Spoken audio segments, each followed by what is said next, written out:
Marijuana, cocaine, even heroin should be legal if states want to permit it. You feel the same about prostitution and gay marriage. Question, sir, why should social conservatives in South Carolina vote for you for president? Well, they will if they understand my defense of liberty is the defense of their right to practice their religion and say their prayers where they want and practice their life. But if you do not protect liberty across the board, it's a First Amendment type issue. We don't have a First Amendment so that we can talk about the weather. We have the First Amendment so we can say very controversial things. So for people to say that, yes, we have our religious beliefs protected, but people who want to follow something else or a controversial religion, you can't do this. If you have the inconsistency, then you're really not defending liberty. But there are strict rules on freedom of choice of this sort, because you can't hurt other people, you can't defame other people. But yes, you have a right to do things that are very controversial. If not, you're going to end up with government that's going to tell us what we can eat and drink and whatever. You know, it's amazing that we want freedom to pick the future, you know, our future in a spiritual way, but not when it comes to our personal habits.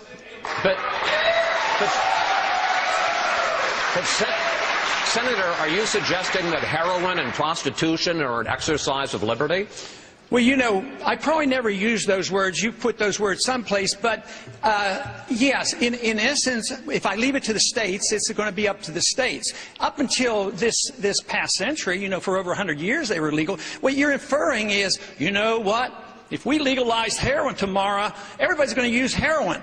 How many people here would use heroin if it was legal? I bet nobody would put their hand, oh, yeah, I need the government to take care of me. I don't want to use heroin, so I need these laws.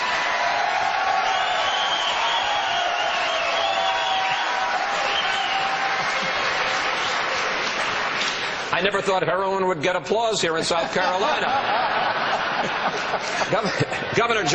Governor Johnson, you say we should not only legalize and tax marijuana, you admit that you smoked it when it was still illegal in your state of New Mexico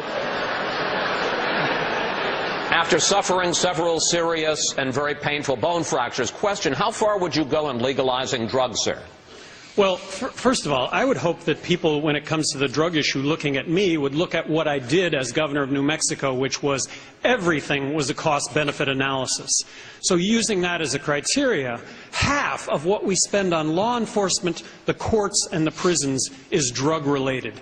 And to what end? We're arresting 1.8 million people a year in this country. We now have 2.3 million people behind bars in this country. We have the highest incarceration rate of any country in the world. I would ask people to look at this issue, see if they don't come to the same conclusion that I did, and that is that 90% of the drug problem is prohibition-related, not use-related. That's not to discount the problems with use and abuse, but that ought to be the focus. So I advocate legalizing marijuana. Control it, regulate it, tax it. It'll